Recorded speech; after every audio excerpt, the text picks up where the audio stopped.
આ ઉજવણી કરવામાં આવે છે. જય johar. Sumanbhai Rathwa, arts commerce college Bodeli.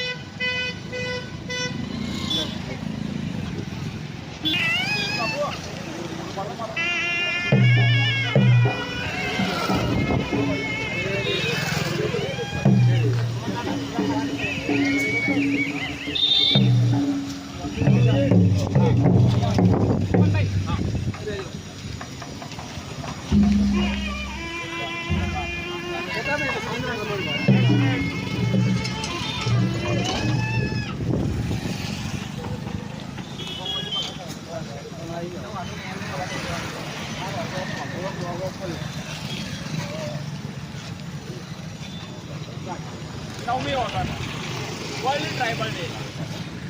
વિશ્વ જેની આતુરતાથી 90 દિવસો વિશ્વના જેને મનાવવા માટે ખંખરી રહ્યા હોય એવો આજનો દિવસ છે વિશ્વ આદિવાસી દિવસ. ત્યારે ગુજરાતના આદિવાસી બાહુલ્ય ધરાવતો છોટાઉદેપુર જિલ્લાના બોડેલી નગરમાં વિશ્વ આદિવાસી દિવસની ઉજવણી થવા જઈ રહી છે. ત્યારે આપણી સાથે છે બોડેલી નગરપાલિકાના પ્રમુખ એવા ઉમેશભાઈ રાઠવા. ઉમેશભાઈ રાઠવા સાથેથી ખાસ જાણવું છે કે વિશ્વ આદિવાસી દિવસની ઉજવણી શા માટે કરવામાં આવે?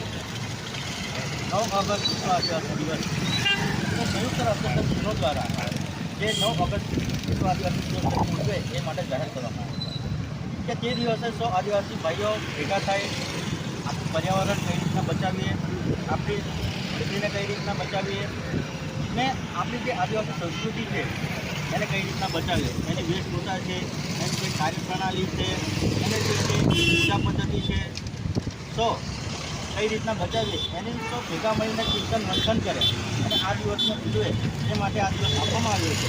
અને જેથી વિશ્વના બધા જ આદિવાસી સમાજ આ દિવસે ભેગા થાય છે અને આની ઉજવણી ખૂબ ધૂમધામથી કરે છે. ત્યારે આ બોડેલી ખાતે વિશ્વ આદિવાસી દિવસની ધામધૂમથી ઉજવણી થવા જઈ રહી છે. ત્યારે એક આદિવાસી સમાજના અગ્રણી એવા સુમનભાઈ રાઠવા આપણી સાથે છે. સુમનભાઈ રાઠવા સાથે ખાસ જાણવું છે કે સુમનભાઈ, અત્યારે જે ટ્રેન્ડ ચાલી રહ્યો છે આદિવાસીમાં, ત્યારે આદિવાસી યુવાનોને તમે શું સંદેશ આપશો? આજના દિવસે એટલે કે 9 ઓગસ્ટ વિશ્વ આદિવાસી દિવસ સંયુક્ત રાષ્ટ્ર સંઘે વિશ્વના જુદા જુદા દેશોમાં વસવાટ કરતા આદિવાસી સમુદાય એ લોકો પણ એક બનીને આ દિવસની ઉજવણી કરી શકે એટલા માટે આખા વિશ્વ લેવલે, ભારત લેવલે, ગુજરાત લેવલે અને અમારા છોટાઉદેપુર જિલ્લા કક્ષાએ દરેકે ગામે ગામ આજરોજ ઉજવણી થઈ રહી છે. એનો મુખ્ય હેતુ એ જ છે કે આવતી ભવિષ્ય પેઢી જે આદિવાસી સમાજની જે વંશવારસો છે, પરંપરાઓ છે, બોલી, રીત રિવાજ, એમના જે વાજિંત્રો છે, આ બધાથી વાકેફ રહે, ઉજાગર બને એટલા માટે જ ખાસ આ દિવસની ઉજવણી કરવામાં આવે છે. આમ તો આદિવાસી સમાજ પ્રકૃતિ સાથે રહેનાર, જળ, જંગલ, જમીન, પાણી, ડુંગરોમાં વસવાટ કરનાર નેચરલી છે જ, પરંતુ ગામડા લેવલથી સારું શિક્ષણ લઈને નોકરી અર્થે બહાર રહેતા સમાજ પણ એની સાથે જોડાયેલા રહે એના માટે જ અમે પણ બોડેલીમાં આજરોજ વિશ્વ આદિવાસી દિવસની ઉજવણી કરવા માટે એકત્ર થયા છીએ. જળ, જમીન અને જંગલ સાથે જોડાયેલો આ સમુદાય જે આ બોડેલીની ઉજવણી થઈ રહી છે એ બિન રાજકીય ઉજવણી થઈ રહી છે, સમગ્ર સાથે રહીને ઉજવણી થઈ રહી છે. ત્યારે ફક્ત પક્ષના પક્ષીના ભેદભાવ ભૂલી અને આજે ભારતીય જનતા પાર્ટી હોય કે કોંગ્રેસ પાર્ટી હોય એના સમગ્ર આગેવાનો ભેગા થઈને આ તહેવારને ઉજવી રહ્યા છે, આ મહોત્સવને ઉજવી રહ્યા છે. ત્યારે ભારતીય જનતા પાર્ટી છોડીને કોંગ્રેસના આગેવાન એવા ઢોનિકાબેન આપણી સાથે છે. ઢોનિકાબેન જોડે ખાસ વાત કરીશું કે જે એક કોંગ્રેસ પક્ષનો છે પરંતુ પક્ષ ભૂલી અને સામાજિક એકતા અને બિન રાજકીય આ ઉત્સવની ઉજવણી થઈ રહી છે. ત્યારે ઢોનિકાબેન શું સંદેશો આપશો મહિલાઓને વિશ્વ આદિવાસી દિવસના દિવસે? સૌપ્રથમ તો છોટાઉદેપુર જિલ્લાના સમગ્ર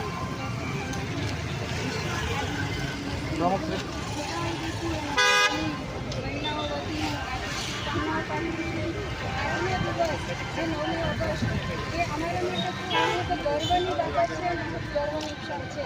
ત્યારે આપ જોઈ રહ્યો છો મારી સાથે જે બોડેલીની આદિવાસી છે તે પણ પોતાના પરંપરાગત પોશાકમાં તૈયાર થઈને આવી છે. આજના દિવસે એવું કહેવાય છે કે આદિવાસી છે મૂળ પ્રકૃતિના પૂજક.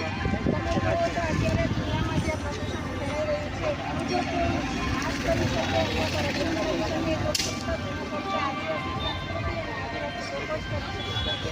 તો આજના દિવસે કોઈ એટલું જ કહેવા માંગુ છું કે આદિવાસી પેલા હાથ ચડાવી દઈએ. કામ કરે છે અને મહિલાઓને આ કામદારો અને જે સંરક્ષણ મળવું જોઈએ એનું પણ